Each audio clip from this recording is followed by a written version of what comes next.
This is Clayton Howe's Entertainment X. We're back. I'm Clayton Howe, and today with me on the phone is Scott Patterson. Scott, thank you for joining me today. Great to talk to you, Clayton. How's everything going? Good. Yeah, it's going well. We're like we said before we began. It's doing well for you with the Scotty P's Big Mug coffee. So I want to talk about that. I'm doing well down here in Florida. It's all going well, you know. But let's just jump right in here. I'm curious. The beginning of time for you.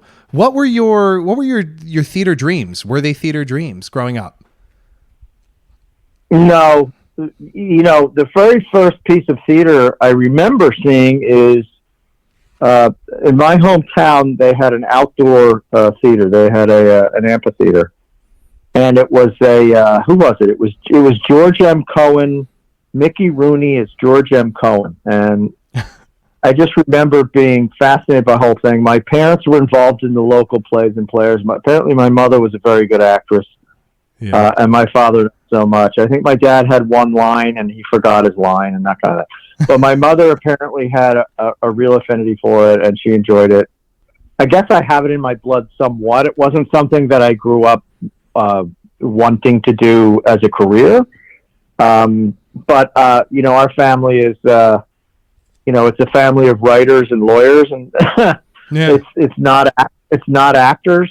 So, I don't know. I got, but that, you know, that was my childhood. It really didn't involve, being involved in theater. The only thing I remember in high school, they asked us to, review the school play from the point of view of either John Simon of the New York Times, who was very acerbic, and there was another guy who was a little less direct than John Simon at the time, and so I took the John Simon approach and just kind of ripped the whole production apart. You got a good grade? No, I was very complimentary of the lead actor, who I thought was a real talent. Yeah. And he was, and it was a musical piece. And the girl that was starring in it, you know, she went on to Princeton and just a little too kind of a goody two-shoe for me, and a classically trained pianist and the whole thing. And she was just too good to be true. So I was sort of unjustifiably malicious. Oh my goodness! But and that's as close as I came to any real theater. And you know that was pretty much my childhood exposure to it. Other than, you know, it was a love of film. Okay. Because I was lucky enough to grow up in an era where, you know, 2001: A Space Odyssey was released, and, you know, remarkable films, achievement in films were released. So I had a little better experience than I think people are having now growing up. You know, when artists were making films, and I'm not saying that's not occurring now. It's just that there doesn't seem to be the support of it at a studio level that there once was. So it's indie, which is great, and it's thriving, and thank you, Robert Redford, for that. But it's not getting the kind of exposure that it deserves. In fact, it's kind of a shame that it's sort of a smaller part of our culture, right? And that it's not mainstream, whereas before it was kind of mainstream. Yeah. But that's, you know, love of film really was what it was all about for me growing up. It wasn't theater. What was if you're willing to connect these three things together for me, studying comparative literature, the Actors Studio, and baseball, how, if you could connect that? Yeah, that doesn't really make sense, does it? So, you know, I had this odd, you know, my sister told me, and I don't remember any of this, but from the time I was very small, my father would come home from work and get me in the front yard and just throw baseballs at me. And catch them and throw them. And then by the time I was very young, I could hit a baseball over the house.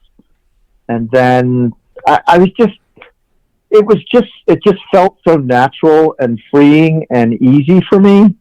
I didn't put any work into it. I never took it seriously. I never thought about it as a profession growing up.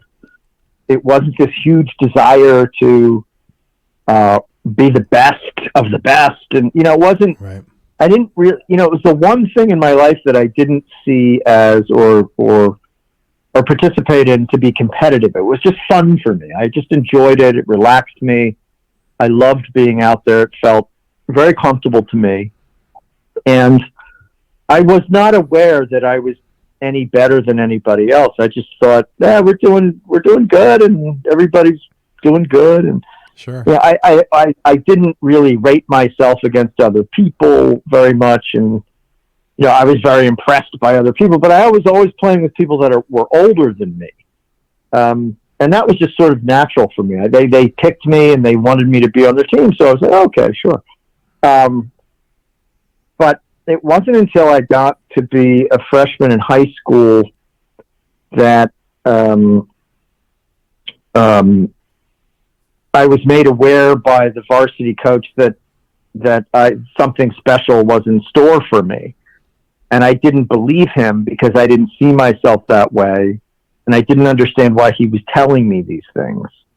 Because it wasn't like, I didn't come from this, my household was different from your typical professional athlete upbringing. It wasn't filled with sports. And I mean, it was in a sense, but it was, my family was always very academic, and it was really more about getting good grades and reading the right books and getting into the right school and that kind of thing.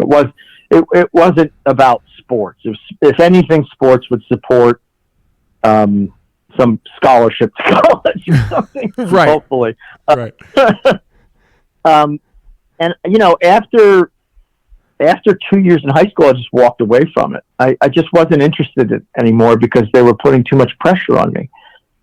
So I wasn't mentally strong enough or adept enough to be this kind of team leader. I mean, you would think that somebody that had that level of talent would be aware of it and want to lead a team and want that kind of pressure and want that kind of recognition. And I just did not. It didn't interest me in the least. I didn't want to be the center of attention. And it just didn't interest me. It was just like, I'm having fun. I'm enjoying this. What's all the hubbub about? Right. Yeah. Get off of me with this. I don't know. I don't want to talk to that person. I don't know. I don't want to be the captain. No, I don't know. Just let me alone. Let me play. And he couldn't figure me out. He was scratching his head. And I just walked away from the team before the junior season started. And this coach was just up my butt too much about being the captain and being a leader, and you have to, you have a huge future in this and all. And I'm just like, guy, really. And I was just a kid that grew up with too many options. I grew up in a very safe place, a very well-to-do place. It was all about education. Right.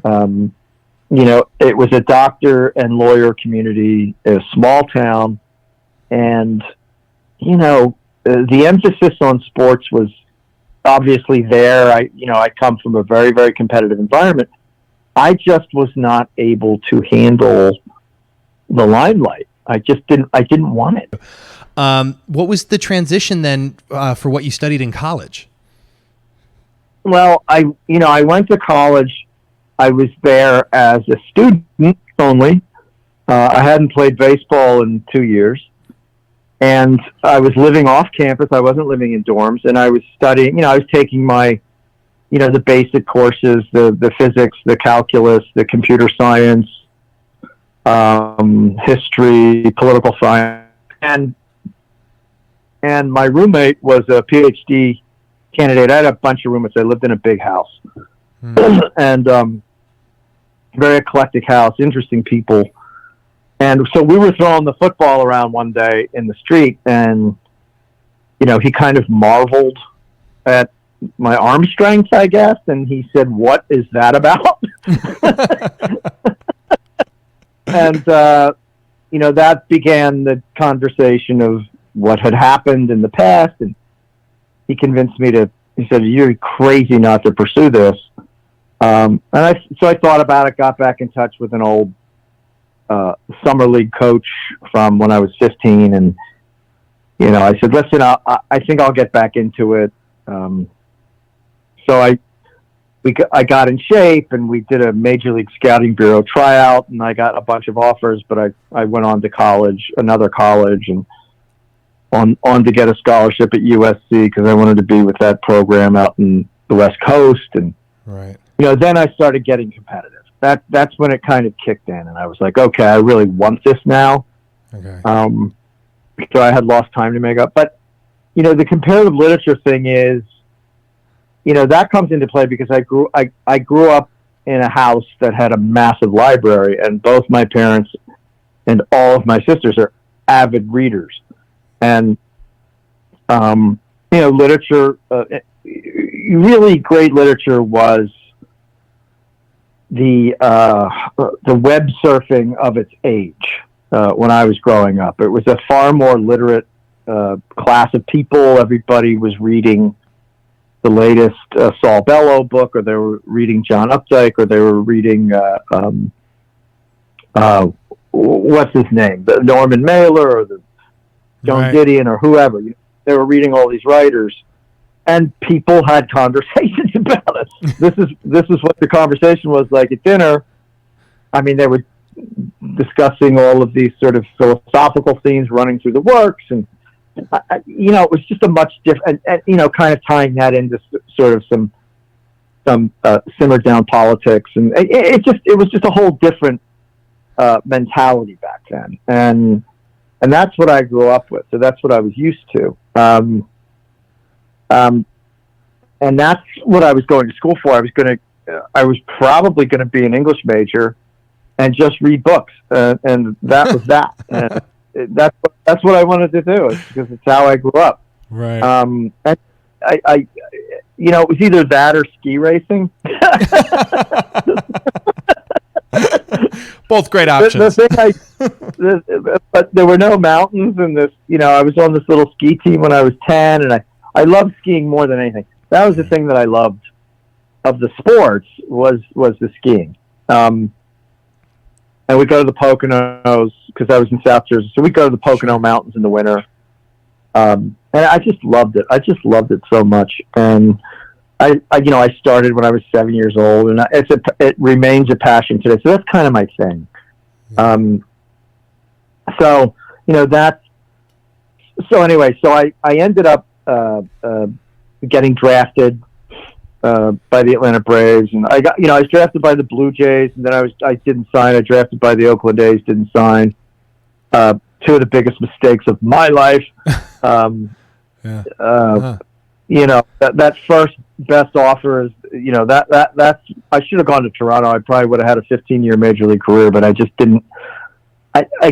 Just a dumb kid who wasn't aware of the opportunity at the time that I created for myself.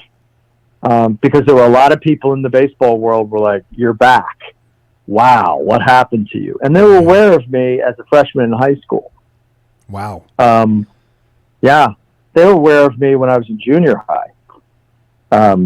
And my old Legion coach said, "You just blew the mind of the baseball world when you disappeared." They could not believe it because they were tracking you to be the top pick in the June draft out of high school. You were going to go number one to whoever had the first pick. Holy crap.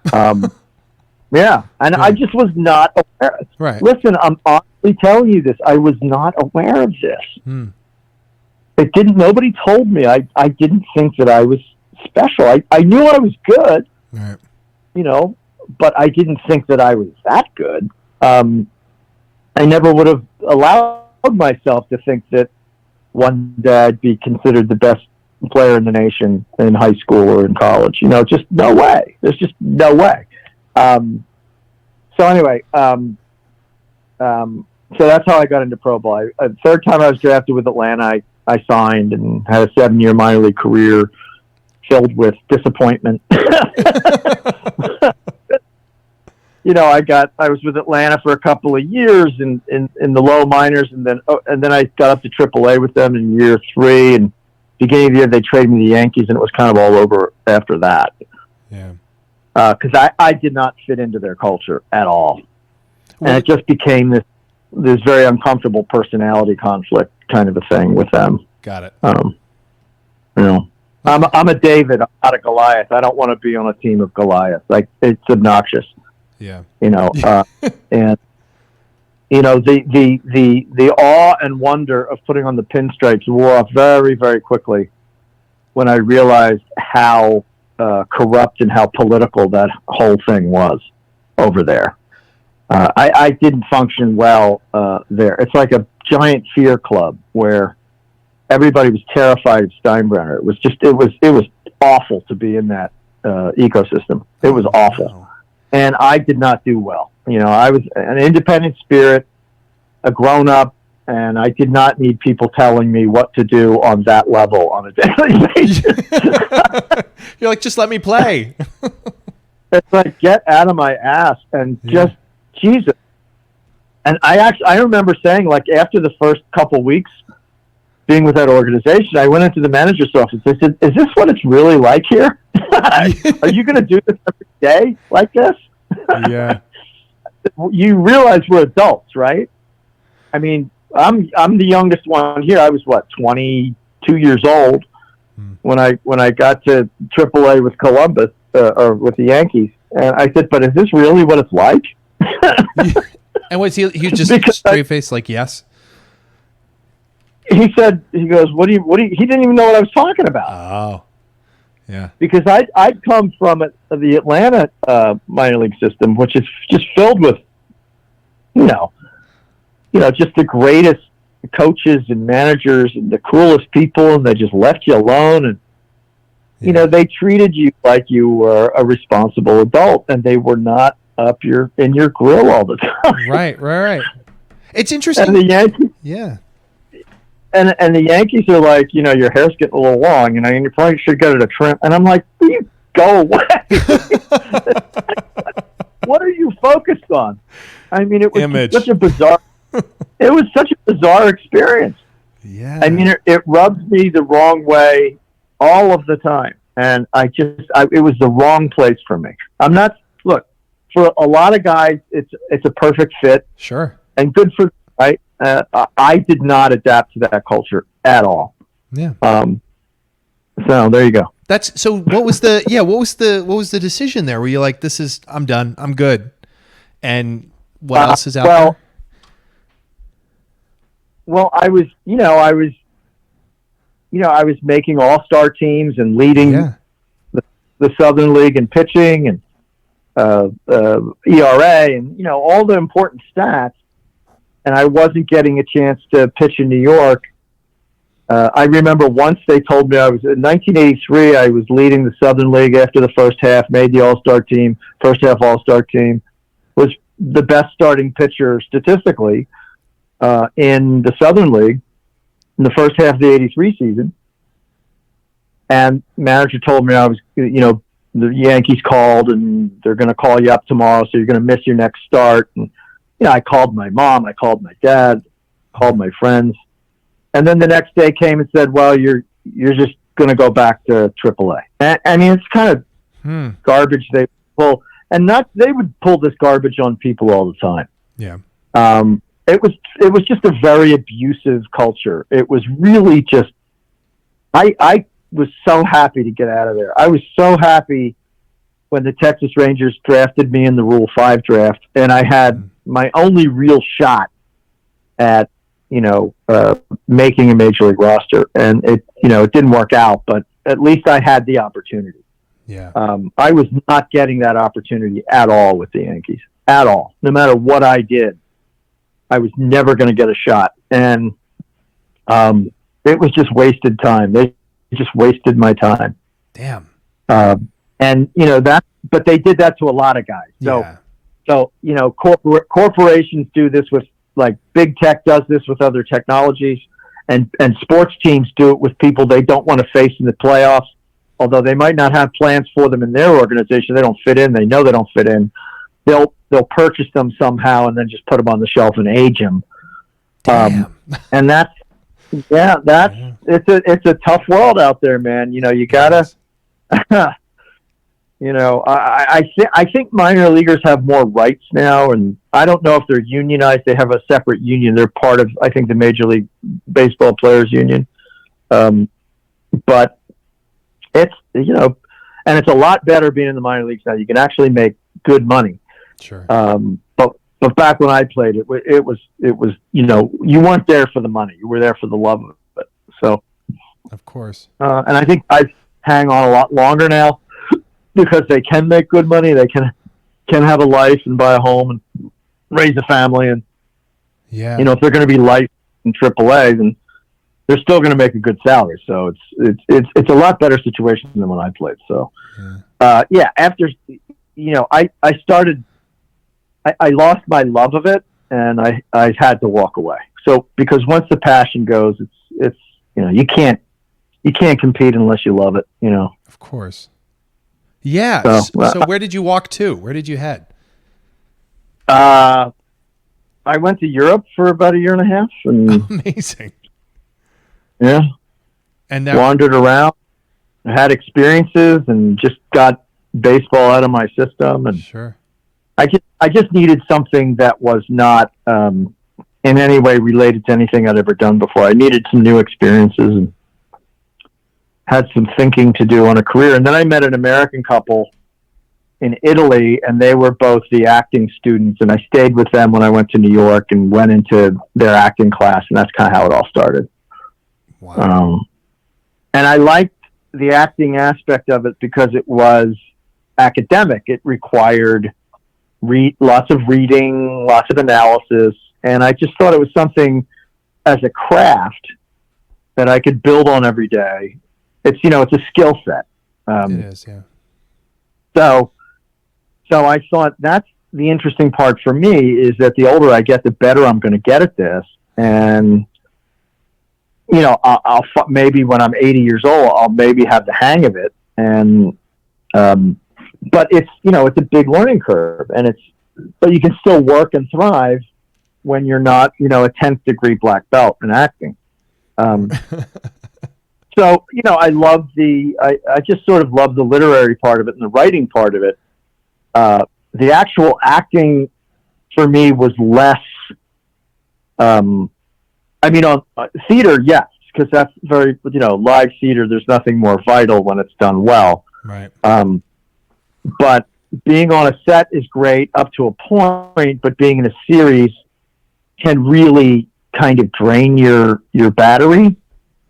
And, it's true what it is. It's true what they say. And, I used to get this warning a lot from my acting teachers in New York, who said, careful which roles you choose to play, because there's only so many roles you have in you, in a lifetime. So,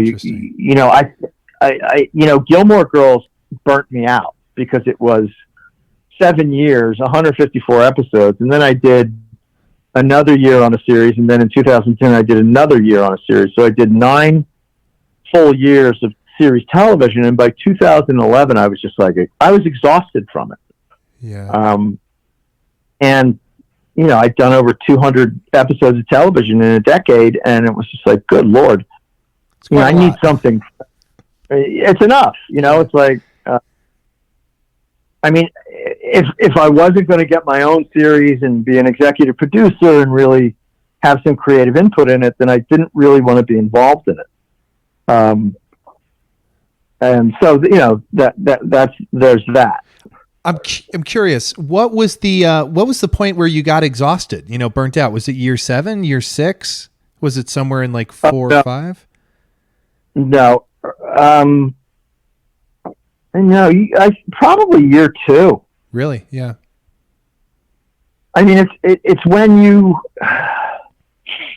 know what was difficult. It was knowing that you were doing awards worthy work, and that everybody else was too, and not getting recognized. Yeah. So you started feeling like, what's the point here? And listen, having a steady job in this town is in the acting world is rare, and it's a real gift. Yeah. So I always tried to look at it like that because, you know, it was a steady paycheck that was bigger than anything I was ever going to see. Right. And you know, and I always dabbled in the stock market, so for me it was just more fuel for investing. Right. So I figured if I wasn't going to get recognized for my work, and I just could sort of increase my positions in stock yearly. Yeah.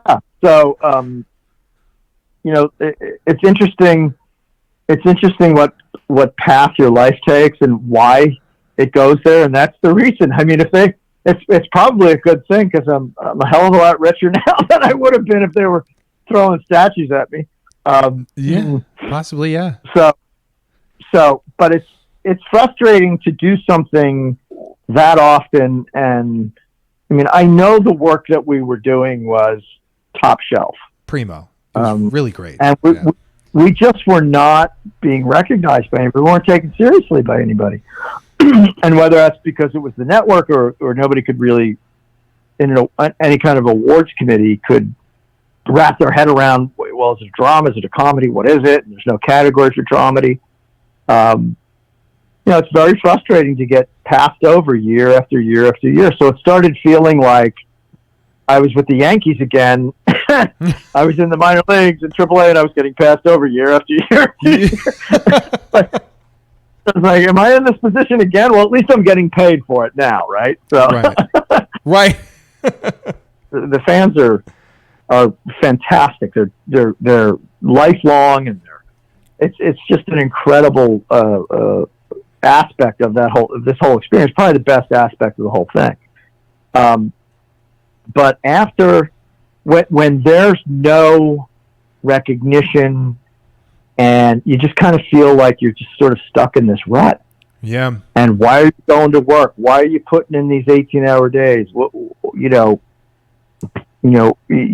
feel like you're doing really solid work, and you know the work coming at you from the other actors is top notch, and it's just like, wow. Right. And you know, we knew it. We knew we were really good at what we did, and nobody cared in town to recognize us, and it was hard. That's a hard thing to deal with, and I think it made certain people in our cast not want to do it anymore. Understandably so. I mean, that's understandable. I think so, right? I mean, you're doing this job. If you're the lead of a show, yeah, and you're not being recognized at the level that you feel you deserve, you are going to move on. And I think that was a big tragedy, and it caught. Well, it's not a big tragedy. I don't want to get melodramatic, but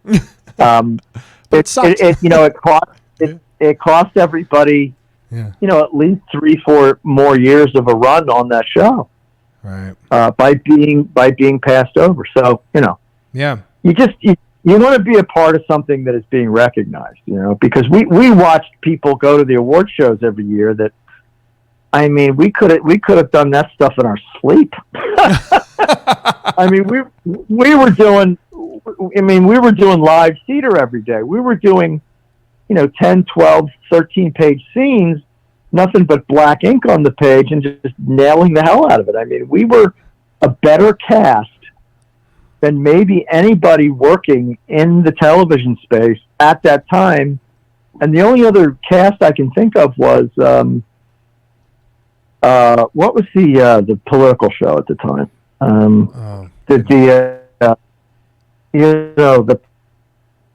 What was it? West Wing. Yes. So West Wing had some challenging dialogue and some long scene. I mean, they were doing outstanding work, but they were getting recognized all the time and winning awards. And we're like, wait, well, we're doing the same thing over here, you know? Right. So, but we got no love. What are you going to do? You've been listening to Entertainment X, the podcast. You can follow Entertainment X on Instagram at _EntertainmentX_. If you haven't yet, go to Apple Podcasts and subscribe, rate, and review this podcast. Join Clay next week for another curiosity conversation on Entertainment X. Thank you for listening.